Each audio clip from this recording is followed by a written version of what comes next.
It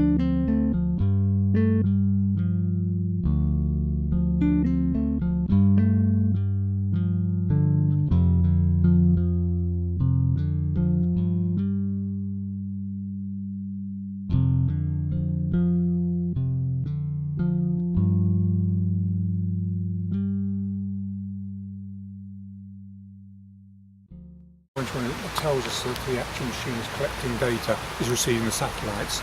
This flashing green one here is telling us that it's recording that data on an SD card, so we're getting the data at once, so we'll be able to process later on. The lower ones here are just the state of the batteries and the power, and the switch on and switch off light at the corner here. So everything seems to be functioning properly now, so we just let it go for a couple of hours and then switch it off. So basically this is using satellites. Yeah, satellites, there's two systems of satellites there. There's the GPS satellites, which is the American system, and there's the GLONASS, which is the Russian. They're all orbiting the Earth about 22,000 kilometres away, and they're sending signals down. Two signals come from the American satellites, one from Russia. It's picking up all those signals and then just storing that data onto the card, and that's interpreted later by the software into actual distances and positions and all the rest of it. So that'll tell us exactly what height we're at the moment. Yeah, it will. And to what kind of accuracy, John? When we take the data, what we then have to do is compare it with Ordnance Survey base stations. When we process it that way, we get an accuracy with 2 hours of data about plus or minus 5 centimetres within that. So if we did it again, we would be pretty certain to get the measurement within that plus or minus 5 centimetre band. That's it. Okay. Perfect. Right. A couple of things quickly. It's difficult place to get to, isn't it? It certainly is. It's a rock climb, just to get to it by the easiest way. And going up Pinnacle Ridge, it's continuous but not too difficult rock climbing. So people for the past several years certainly have viewed it as a Munro top. Now just explain to somebody who might not know, what's the difference between a Munro and a Munro top? Right, Munros are mountains over 3,000 feet.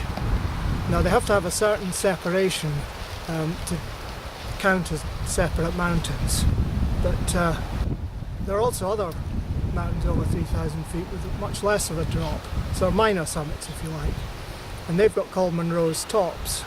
A bit of an unfortunate name, Munro tops, because they're not actually tops, they're minor tops.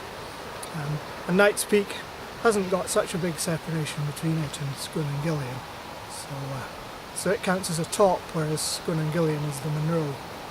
But people who are, if you like, ticking off the Munros as they climb them, they're quite interested in the Munro tops as well, aren't they? Some people are and some aren't, and some people do all the Munros and then think afterwards, I wish I'd done the tops while I was there, and then go back and do the tops. And that's in fact what I did. Why is it important that people actually keep measuring these peaks to see if they actually do, if you like, measure up, you know, to come to the right measurement? Well, when Sir Hugh Munro originally made up the list just before pre-1900, he had to actually measure the heights of all the mountains, which was quite a difficult job. And in those days, 1890 something, using a barometer, aneroid barometer, the measurements weren't terribly accurate, and some of the mountains have subsequently turned out to be too low, and some that were not caught as Munros have been upgraded. So now with better equipment, it's very interesting to find out which are now Munros and which have been devoted. And for somebody like you and for other members of the Scottish Mountaineering Club, does it make a real difference, for example, that Knight's Peak is no longer a Munro top, it's 6.5 inches too short? Well, when I finished the Munros, which was quite a long time ago, it wasn't classed as a Munro top, and I think it was 1997 it got promoted to a top. It was a bit of a guess as to whether it was or not, and of course, being so difficult to get to, that the average hill walker isn't going to manage to get there without some help from a friend who climbs or a guide. So in a way it's a bit disappointing. It's made collecting the tops a wee bit easier for the walker. But since it wasn't a top when I originally did the tops, I'm not so sad. Okay, that's great. Andy, thank you very much. Okay. That's brilliant. Thank you. Right. Who's next? And the surveyors. John, tell me, why is it important to climbers, to people like you, that the exact height of these peaks is actually measured? Well, in conditions like we were measuring, for example, Knight's Peak, they're so close to 3,000 feet that we want to see actually where they are. Now, when you look at the measurements the Ordnance Survey make, they have a tolerance of about plus or minus 3 metres. So within that band, so we're trying to measure things accurately down to about 0.1 metres. And what difference does that make, though? Because it's a difficult Yeah, peak to climb. So would it really matter if it's 3,000 feet or Well, not? the difference made to how it is actually classified, and as explained, it's part of Munro's table, was in 1997, was promoted into those tables, and if it's not actually 3,000 feet, well, it shouldn't be there. So we've gone up and measured it, and we found that doesn't meet that criterion. Do you not think that's going to make some people a wee bit disappointed? Well, it doesn't take anything away from the hill. The hill is still there. You can still go and do it, and it's a fantastic hill. It's just the categorisation that's changed. Just tell me a little bit about your measuring techniques. Presumably they've changed quite a bit since Munro did his Oh, well, measurings. Munro went up with these aneroid barometers and like crude measurements, and now we use the sophisticated GPS type machines, state-of-the-art technology. You can measure things now down to just a few centimetres.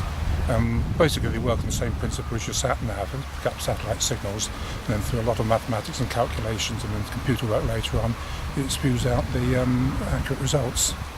So now that Knight's Peak has been measured accurately, what's next? Are we going to see perhaps more Munro tops downgraded or We've done a upgraded? lot of work with the Munro Society here today.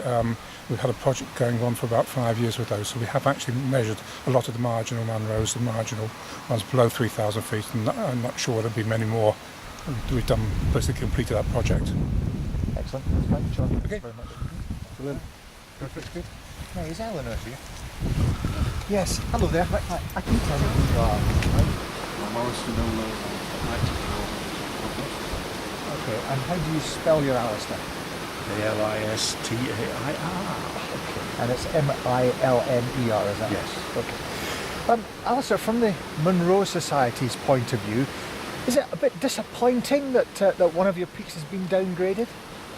Very slightly, I guess, but it's inevitable if you're measuring them that some are not going to make it, isn't it? That's the way it is. Do you think it makes a difference to climbers, though? Not really. They'll still go climbing there, I think. It's not.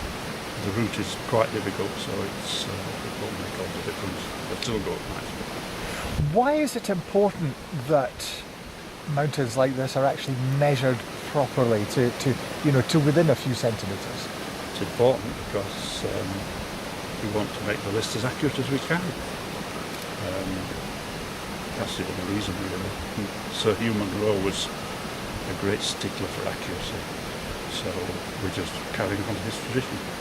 So he would be happy with the work that's going on these days, even if it's perhaps downgrading one or two of his own measurements. Oh, we think so anyway. We can't speak to him obviously, but we think he would be very happy. So that's grand. Thank you very much, Steve. Okay, that's good. Excellent. That's all for the talking bits. Right then.